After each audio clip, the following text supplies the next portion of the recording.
Good morning students. This is Shahid Mohammad. आज हम अपनी क्लास में डिस्कस करेंगे आंकड़ों का संकलन। इकोनॉमिक्स की क्लास में हमने बताया था आपको कि आंकड़े क्या होते हैं, कितने प्रकार के होते हैं, उनको कैसे कलेक्शन किया जाता है उनका। तो आज हम डिस्कस करेंगे आंकड़ों के संकलन की विधियाँ, यानी कौन कौन सी विधियाँ होती हैं आंकड़ों की और कौन सी विधि हमारे लिए सबसे बेस्ट होती है। तो वो चीज़ें हैं, सारी चीज़ें अब प्रैक्टिकली है। आधुनिक समय में जो हमारा ये समय चल रहा है, प्रत्येक क्षेत्र चाहे वो आर्थिक हो, सामाजिक हो, राजनीतिक हो, विभिन्न प्रकार की समस्याओं से ग्रस्त होते हैं।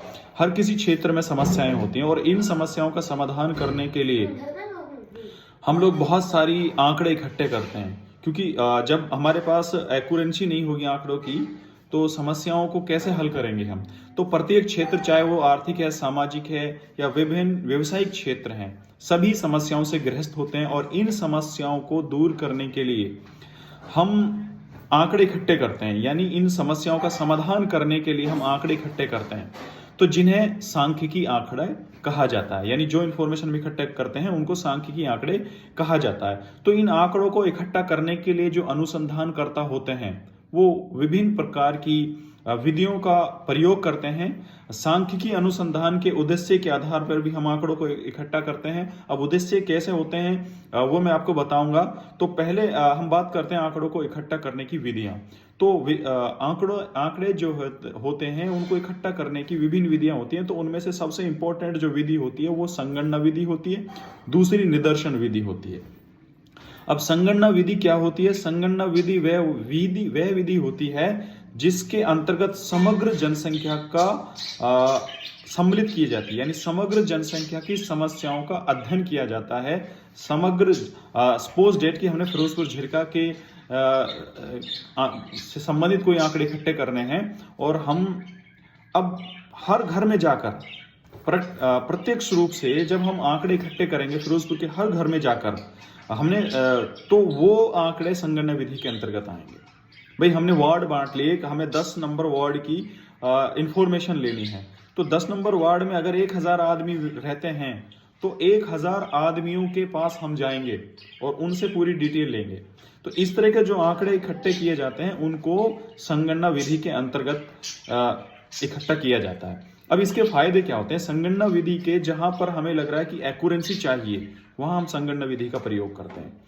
शुद्धता की कमी नहीं होती है, शुद्ध होते हैं, प्योर होते हैं। और दूसरा इसके जो अवगुण होते हैं वो कई बार ऐसा होता है कि विस्तृत क्षेत्र है वहां हम इसका प्रयोग नहीं कर सकते। हाँ, अगर क्षेत्र सीमित है तो वहां हम इसका प्रयोग कर सकते हैं, विस्तृत क्षेत्र में इसका प्रयोग नहीं कर सकते। टाइम ज्यादा लगता है, खर्चीली विधि है।